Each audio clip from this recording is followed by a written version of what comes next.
भारत के लोग भारत को एक संपूर्ण प्रभुत्व संपन्न समाजवादी पंथ निरपेक्ष लोकतंत्रात्मक गणराज्य बनाने के लिए हाई कोर्ट के जज होकर के आप ऐसा बोल रहे हैं। कानून तो भैया बहुत संक्षक से चलता है। मिर्जापुर की जामा मस्जिद में आग लगा दी गई है। आग धू धू करके जलती रही, अंदर तमाम सामान जल गया। और इसके अलावा आगरा के अंदर एक दाढ़ी वाले मौलाना टाइप टैक्सी ड्राइवर को बाकायदा जय श्री राम बोलने के लिए मजबूर किया गया। और उस शख्स ने जब इससे इनकार कर दिया तो उसके साथ न सिर्फ बदतमीजी की गई बल्कि उसको ये धमकी दी गई कि 2-3 दिन में तो तू जरूर जय श्री राम बोलेगा। एक बार जय श्री राम नहीं बोलोगे? क्यों नहीं बोलोगे? जय श्री राम बोलने का भैया, जय श्री राम बोलो भाई। ये दो घटनाएं हम आपसे चर्चा कर रहे हैं आज। हालांकि घटनाएं और भी बहुत होती हैं, लेकिन इन दो घटनाओं पर चर्चा करने से पहले हम आपको याद दिला दें कि ये कोई घटनाएं एक दिन में नहीं हो गई हैं। ये एक दिन के किसी नफरत का नतीजा नहीं है, बल्कि इसके पीछे क्या क्रोनोलॉजी है और क्या वो तमाम चीजें हैं जिस पर आज हम आपसे चर्चा करना चाहते हैं। और हम आपको याद दिलाएंगे कि शेखर यादव एक जज हैं, हाई कोर्ट के जज हैं। उन्होंने बाकायदा ये कहा था कि कानून मेजोरिटी के हिसाब से काम करेगा, यानी कानून जो है देश का वो मेजोरिटी की भावनाओं के और मेजोरिटी के हिसाब से काम करेगा। हम आज इस पर चर्चा बिल्कुल नहीं करेंगे कि मेजोरिटी के हिसाब से बाबरी मस्जिद को न सिर्फ शहीद कर दिया गया बल्कि उस चर्चा को भी खत्म कर दिया गया जो कि मेजोरिटी की भावनाओं को एक तरफ से रिफ्लेक्ट कर रहा था। यानी किसी भी सिस्टम में, किसी भी देश में, किसी भी लोकतंत्र में अगर माइनॉरिटी और खासतौर से कमजोर इंसान को दबाया जाएगा या उसके साथ लगातार एक तरह से इसी तरह का व्यवहार किया जाएगा और कहा जाएगा कि मेजोरिटी के हिसाब से चीजें होंगी, तो फिर आप समझ सकते हैं मीडिया का क्या रोल है। इस पर आज बेहद गंभीर चर्चा करेंगे, क्योंकि मिर्जापुर के अंदर जामा मस्जिद के अंदर आग लगी तो पहली खबर यह थी कि शराब के नशे में कुछ लोगों ने मस्जिद में आग लगाई। यानी आग लगाने से बड़ी खबर उनकी नजर में शराब पीना था। यानी ये नहीं उन्होंने कहा कि शराब पीकर उन्होंने इतनी बड़ी आतंकवादी घटना को अंजाम दिया। इसको क्राइम ना बताकर उनकी मनोस्थिति को और उनकी स्थिति को बताने की कोशिश की गई है और मामले को कहीं ना कहीं दूसरी तरह से डाइल्यूट करने की कोशिश की गई है। और खास तौर से उस पुलिस की हम आज बात करेंगे जो कि हर पैर में गोली मारने की ताकत रखती है। अगर जरा सा भी कोई अपराध है तो यकीनन कानून का पालन करते हुए पुलिस ने सैकड़ों नहीं हजारों ऐसे आरोपियों के पैरों में गोली मार दी है जिनके ऊपर कोई भी आरोप था। लेकिन इन दो घटनाओं में कितने लोगों के अंदर, कितने लोगों के पैरों में गोली मारी गई है, इस पर भी चर्चा करेंगे। लेकिन आज सबसे ज्यादा चर्चा हम उन लोगों से करेंगे जो कि मस्जिद में नमाज मुकम्मल होते ही, खड़े होते ही कहते हैं कि तालीम होगा और मशवरा होगा। आज तक वो मशवरा ना कहकर मशवरा कहते हैं और वो जिस तरह से जिस स्लैंग में बात करते हैं, कभी उन्होंने ये गौर नहीं किया कि आखिर तालीम है क्या चीज और आखिर मशवरा कौन करेगा। मशवरा करने के लिए साहिब राय और साहिब मशवरा होना जरूरी है या नहीं, लेकिन मशवरा किया जाएगा और उसी मशवरे का नतीजा है कि आज आप कॉर्नर हो गए। उन लोगों से भी आज मैं मुखातिब होना चाहूंगा जिनके बच्चे कहीं स्कूल जाने के बजाय, कहीं किसी तालीमी इदारे में जाने के बजाय, किसी जगह पर बेहतर जगह पे जाने के बजाय गलियों में न सिर्फ कंचे खेल रहे होते हैं, गिल्ली डंडा खेल रहे होते हैं, गालियां बक रहे होते हैं और समाज का वो रूप पेश कर रहे होते हैं जिसके लिए खास तौर से दीन में और इस्लाम में जगह नहीं है। उनसे भी आज मुखातिब होना चाहूंगा। आप जरा वक्त निकालिए और हाँ, आपसे रिक्वेस्ट है कि इस छोटे से चैनल को सब्सक्राइब कीजिए, शेयर कीजिए और आगे बढ़ाइए। बहुत जल्द हाजिर हो रहा हूं, कहीं आप जाइएगा नहीं। दो गंभीर घटनाओं पर चर्चा करनी है। मिर्जापुर के चुनार के अंदर जामा मस्जिद के अंदर आग लगा दी गई। ये विजुअल्स आप देख रहे होंगे, लेकिन उस पर खबरें और जिस तरह की बातें आई हैं वो बेहद गंभीर बल्कि शर्मनाक हैं। दुनिया के सबसे बड़े लोकतंत्र में अगर माइनॉरिटी के साथ और खास तौर से उन लोगों के साथ जिनकी तादाद कम है उनके साथ इस तरह की बात की जाएगी और मीडिया भी कहेगा कि शराब के नशे में इस कृत्य को अंजाम दिया गया, यानी अपराध की गंभीरता को देखने के बजाय, आतंकवादी घटना को देखने के बजाय उस पर लीपापोती की जाएगी, तो यकीनन बाबरी मस्जिद जैसे वाकयात दोहराए जाते रहेंगे और लोगों को लगता रहेगा कि कानून तो मेजॉरिटी के हिसाब से काम करेगा। और आगरा के अंदर जो वीडियो वायरल हो रहा है, सोशल मीडिया पर मौजूद है, वो भी आप सुनिए और फिर गंभीरता को देखिए कि कितना एक तरह से दुस्साहस बढ़ता जा रहा है और किस तरीके से चीजें हो रही हैं। फिर मैं आपको शेखर यादव जो कि हाई कोर्ट के जज हैं, उनके बयान को भी सुनवाऊंगा, लेकिन पहले आगरा का ये वायरल वीडियो जरूर सुनिए और समझने की कोशिश कीजिए कि आखिर मामला कितना गंभीर हो चुका है। बोलना एक बार जय श्री राम। जय श्री राम नहीं बोलोगे? क्यों नहीं बोलोगे? हैं? तब तक जय श्री राम बोल लेगा भैया। जय श्री राम बोलो भाई।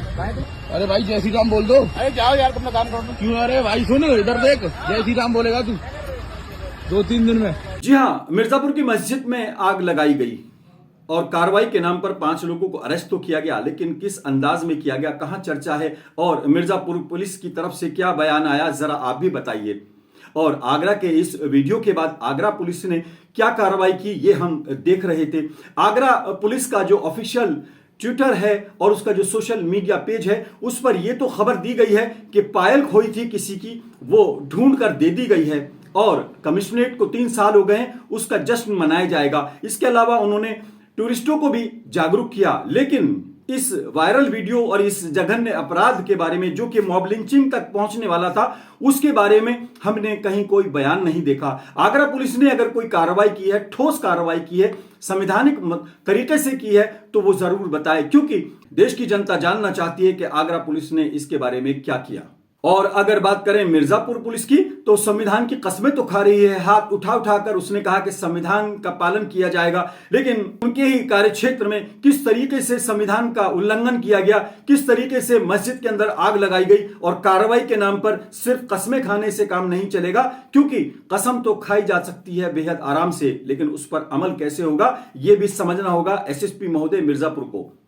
समस्त नागरिकों को सामाजिक, आर्थिक और राजनीतिक न्याय, विचार, अभिव्यक्ति, विश्वास, धर्म और उपासना की स्वतंत्रता, प्रतिष्ठा और अवसर की समता प्राप्त करने के लिए तथा उन सब में व्यक्ति राष्ट्र की एकता तथा अखंडता सुनिश्चित करने वाली बंधुता बनाने के लिए दृढ़ द्वारा इस संविधान को अंगीकृत, अधिनियमित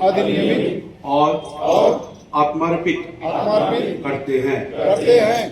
आज हम आपसे चर्चा करना चाहते हैं कि ये कोई एक दिन का काम नहीं है। एक दिन में ये मानसिकता, ये नैरेटिव और ये नफरत नहीं बढ़ गई है। सन 1992 में बाबरी मस्जिद को शहीद किया गया और मेजॉरिटी की भावनाओं का ख्याल करते हुए उसको ढा दिया गया और कहा गया कि ये मेजॉरिटी की भावनाएं हैं। और उसके बाद जिस तरीके से तमाम चीजें, सुप्रीम कोर्ट के आदेशों को, तमाम चीजों को दरकिनार रखते हुए 6 दिसंबर 1992 को जो कृत्य किया गया, उसके बारे में लोगों ने यह कहा कि मेजॉरिटी की भावना है। वही बात शेखर यादव हैं, उन्होंने कही थी और वो जज हैं हाई कोर्ट के। उनके इस बयान को आप समझिए कि उन्होंने रिफ्लेक्ट किया है उस सोच को जो कि खास तौर से कुछ लोगों के दिलों में पनप रही है। सुनिए शेखर यादव का ये बयान। हाई कोर्ट के जज होकर के आप ऐसा बोल रहे हैं। कानून तो भैया बहुत संरक्षक से चलता है। परिवार में भी देखिए, समाज में भी देखिए, जहां पर अधिक लोग होंगे जो कहते हैं उसी को माना जाता है।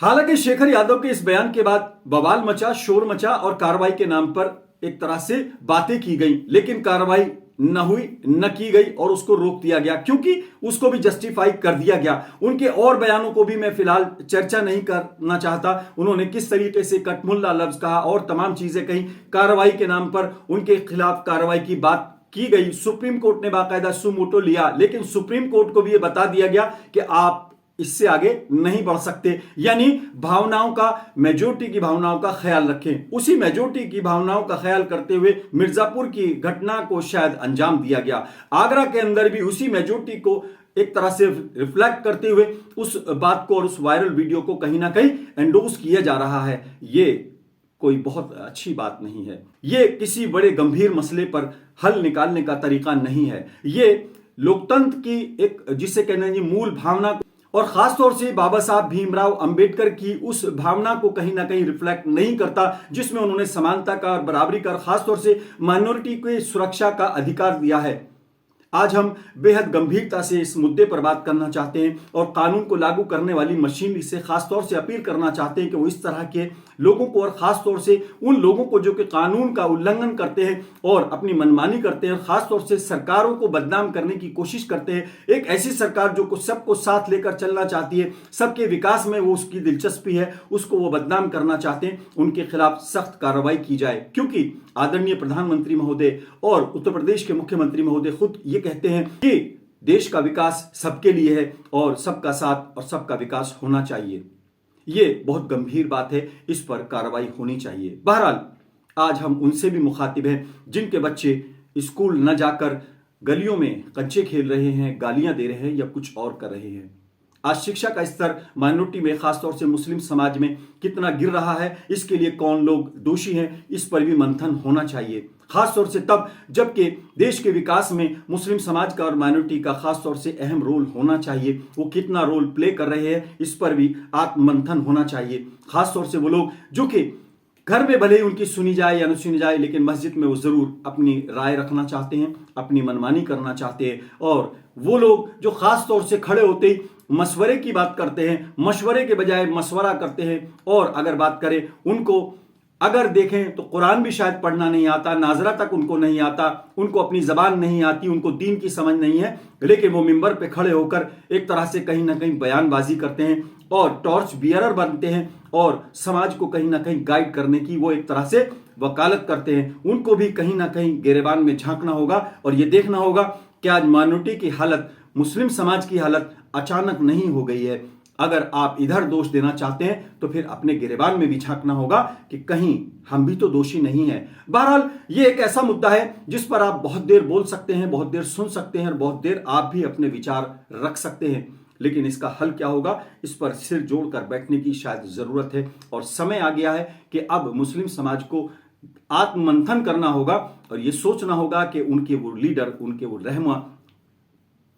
उनके वो रहनुमा जो कि सड़क से सदन तक पहुंच जाते हैं लेकिन समाज को भूल जाते हैं। एक दो का नाम नहीं, सैकड़ों नाम में गिनवा सकता हूं। अभी रामपुर के कायदे आजम फिर से जेल की सैर करने चले गए हैं, उसी आरोप में जैसे कि आरोप बहुत लोगों के खिलाफ लगे हुए हैं। लेकिन कानून चूंकि सबके बराबर होने का नारा तो है, लेकिन कार्रवाई कैसे होती है ये आप देख सकते हैं। एक दो मामले नहीं, सैकड़ों मामले ऐसे हैं जिसमें आपको कहीं ना कहीं फर्क नजर आएगा कानून को लागू करने वाली मशीनरी की तरफ से। बहरहाल तमाम बातें करने का मन है, लेकिन फिलहाल आज इतना ही। आपसे रिक्वेस्ट है कि इस चैनल को सब्सक्राइब करें, शेयर करें और हाँ, अपनी राय भी रखें, कमेंट भी करें। आज फिलहाल इतना ही। अपने मेजबान आजाद खालिद को इजाजत दें।